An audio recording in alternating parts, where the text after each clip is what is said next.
E aí pessoal, beleza? Sou Fábio Marcondes, autor de 5 livros e aqui a gente fala sobre abstinência e dependência química. Hoje eu vou trocar uma ideia com vocês, te convido antes para se inscrever no canal, caso não tenha se inscrito ainda. E é uma reflexão bem solta, tá?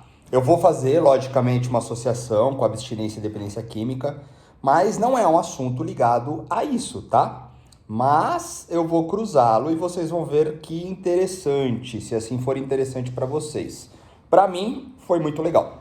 É, Eu tava trocando ideia outro dia com não lembro quem, e a gente começou a trocar ideia sobre tatuagem. Eu até fiz um vídeo já sobre isso, e é interessante pelo seguinte ponto de observação. A conversa que eu tive com essa pessoa foi sobre queimar o tempo. Eu também já fiz um vídeo sobre isso. E no período inicial de recuperação e tratamento de álcool e drogas, é muito foda ficar sem usar. Tem fissura pra caralho, abstinência pra cacete, mano, os pensamentos super confusos, o sentimento, nossa, deslacerado. E é foda, tá? E um dos pontos é você conseguir queimar o tempo, porque quem realmente está num nível de compulsão, de uso, não consegue ficar um dia sem usar, tá? É difícil de entender, é difícil de compreender, e só quem passa por essa porra sabe como é difícil. E aí eu tava dizendo, né, que no começo eu queimava o tempo. Eu parava aí em igrejas, em parques, centro espírita, tudo que eu via pelo caminho, que eu podia ali queimar o tempo, eu queimava, para poder ganhar tempo até a próxima reunião dos grupos de 12 passos, porque eu vivi constantemente, diariamente, as reuniões, mais de uma por dia, inclusive. Parava na frente dos grupos, lia o livro da Irmandade, e assim foi a minha jornada.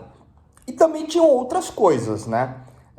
Eu fazia muita prática esportiva, enfim, várias coisas que eu já compartilhei aqui também. E uma delas, que é até engraçado, é que muitas vezes eu não estava fazendo nada e eu ia fazer uma tatu. E aí eu tava trocando ideia com a pessoa, né? E eu falei, cara, olha como eu precisei queimar o tempo. Porque eu tenho o corpo inteiro tatuado, inteiro, todo. Ele tá inteiro tatuado. Não tem uma parte, na verdade tem partes sem tatuar, que são partes de fechamento, né, de tatuagem, que elas ficam abertas. Mas tá vendo? Tá tudo riscado, tudo pintado. Então são os fechamentos de uma técnica tradicional japonesa, de fechamento de corpo.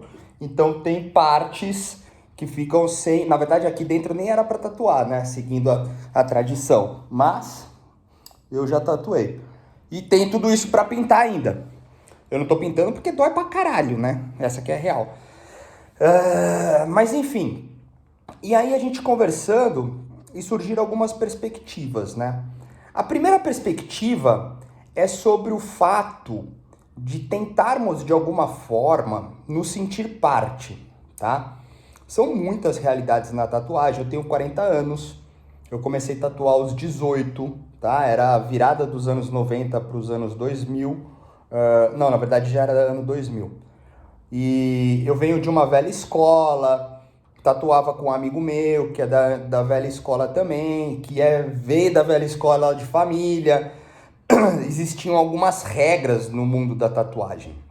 Você não podia ter tatuagens expostas sem antes ter o corpo tatuado. Tanto que meu braço ele nunca foi fechado no antebraço, eu nunca tive tatuagem exposta sem antes ter o corpo fechado. Bastante tatuagem escondida, né? E isso também faz parte de um pertencimento. Tudo faz parte de um pertencimento. Eu estava refletindo com essa pessoa sobre vários aspectos. Porque a grande verdade, assim, nessa conversa solta, é que até mesmo a droga, o álcool ou qualquer tipo de vício, né, que faça parte de uma comunidade, de uma tribo, de um grupo, enfim, está associado à sua necessidade de reconhecimento e pertencimento, tá? E nós vivemos isso muito hoje em dia. Vivemos isso, na verdade, desde os primórdios, né? Isso não é de agora.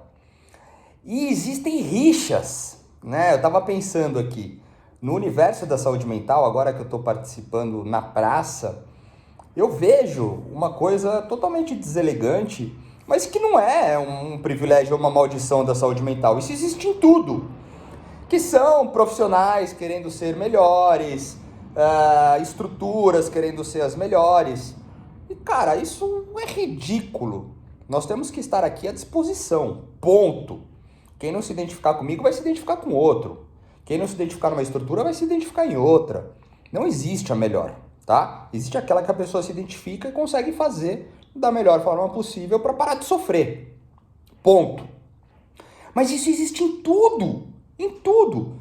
Se nós pegarmos a origem do ser, ele é constituído em cima de rixas.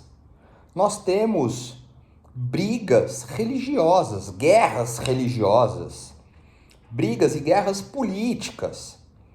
Nós vivemos, inclusive, brigas e guerras até mesmo nas pessoas que se abdicam da matéria e se espiritualizam, onde também tentam ser o mais canonizado, ascensionado, espiritualizado.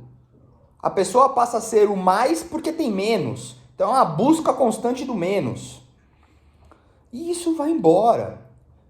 Times de esportes, competições entre escolas, jogos, tudo. Isso é da natureza da vida, sabe? E eu puxei esse assunto para refletir, porque assim, eu tava inclusive, eu fiz uma tatuagem nova, porque eu tava sem fazer nada, e tinha um jovem lá, de 20 anos, todo tatuado, o rosto inteiro tatuado, mas inteiro, inteiro. Tinha o olho com pigmentação. E aí a gente tava trocando ideia e ele falou um monte de coisa que é muito engraçado, que são coisas ditas de pessoas que estão tentando se posicionar, que estão tentando ser parte, que estão tentando pertencer a algo ou alguma coisa ou alguém. E é muito legal, porque no universo do vício, né, do álcool, da droga, da dependência, é também comum existir a necessidade de pertencimento. A história com essa conversa, ela desenrolou, a história com essa pessoa desenrolou numa conversa com vários assuntos cruzados. E um episódio foi a pessoa dizendo que ela estava numa confraternização X, num horário Y, e um fulano virou para ela e disse: ó, são meio-dia, já dá para abrir aquela latinha, vambora? Cara, pensa comigo, o que faz uma pessoa que quer por si beber ter a necessidade de alguém corroborando a vontade dela? Pertencimento. Meio-dia, ambiente familiar, enfim, um ambiente neutro, vamos colocar assim, que não haja ali euforias, distrações, entretenimentos providos de álcool e droga. Então ali a pessoa estava deslocada, porque provavelmente todos estavam, sei lá, fazendo um brunch pelo horário, e então não havia a necessidade de beber, em aspas, e ela queria. Para não se sentir deslocada, ela puxou alguém, falou: vem comigo. São traços é que talvez essa dramatização toda não atinja especialmente o que eu quero dizer. Mas o ponto de observatividade é o seguinte: não conseguimos nos ausentar de forma real e individual, original, sem que estejamos buscando a participação de algo ou alguém. Em outras palavras, tudo o que fazemos, de uma certa maneira, está associado a uma aceitação local ou de alguma pessoa. Não tem como. Eu me coloco aqui para vocês em cima do meu trabalho, da minha paixão, da grande verdade que é compartilhar o máximo de experiências, conhecimentos e etc. Mas ainda assim, junto, existe uma necessidade de aceitação de vocês. E existe um medo da negação. Então logo eu também estou me colocando na necessidade de pertencente. E isso está totalmente ligado no vício. É porque o vício, ele é múltiplo, né, de verdades. Ele não tem uma única origem, uma única verdade. Ele cruza com vários aspectos comportamentais, racionais, sentimentais, espirituais. E nesses assuntos eu vou encontrando muitas coisas que no início da recuperação elas são conflitantes. Porque no início da recuperação tem um aspecto do corpo, sabe? Um trabalho de remoção, ele exige uma série de engenharias para que não haja então lapso, recaída ou volta ao uso.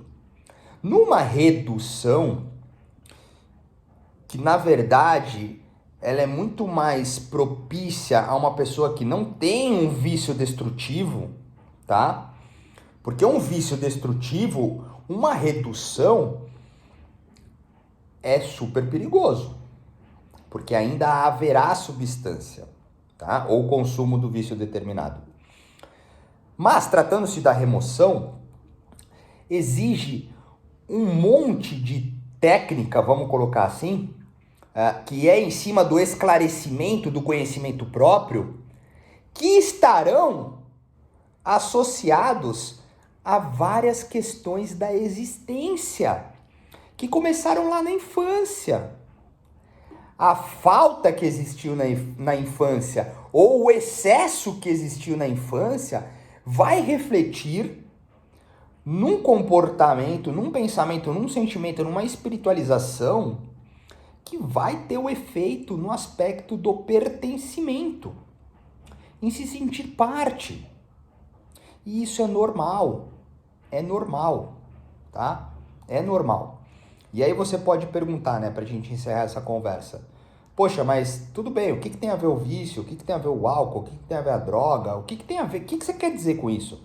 Eu quero dizer com isso que se a gente não começar a entender realmente o que somos, o que estamos buscando externamente ou o que estamos nos colocando externamente, que tem ligação à aceitação externa e o medo da negação, talvez nunca possamos trabalhar de fato algumas origens cruzadas do vício, tá?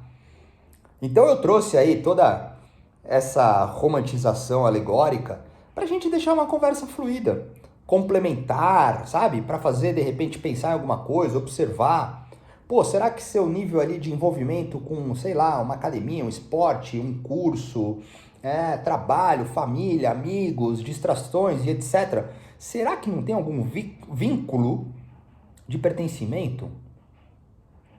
Será que se você estivesse sem o uso de álcool e droga, você também quereria fazer isso? Eu nem sei se existe essa palavra. Será? Cara, tem que questionar, porra! Tem que questionar. Ah, detalhe. tem que questionar depois que você tá bom do corpo, tá? No começo, só faz. Se ficar questionando, intelectualizando, justificando, etc e tal, vai dar merda. No começo, não é hora de questionar. No começo, é hora de fazer. Consolidou o corpo, aí a gente começa a questionar. Então esse assunto também já é para uma etapa seguinte, quando a gente já começa a trabalhar os aspectos intelectuais e sentimentais. Mas é isso. Fica aí essa conversa fluida pra gente dar risada, descontrair, deixar também mais leve. Tem que ter seriedade, tem que trabalhar de forma séria. As descontrações, elas são importantes para que a gente vá trazendo um nível de conhecimento mais amplo. Mas a direção do trabalho, ela sempre é séria, tá? Esses assuntos depois a gente pode ligar e fazer um mapa e conseguir desenhar junto uma série de coisas que podem ser positivas para o seu processo de recuperação. É essa a ideia. Mas é isso, ficamos por aqui. Se quiser falar comigo, tem os meus contatos. Se quiser mandar uma mensagem, uma pergunta, sugestão, fica à vontade. Valeu, yeah, yeah.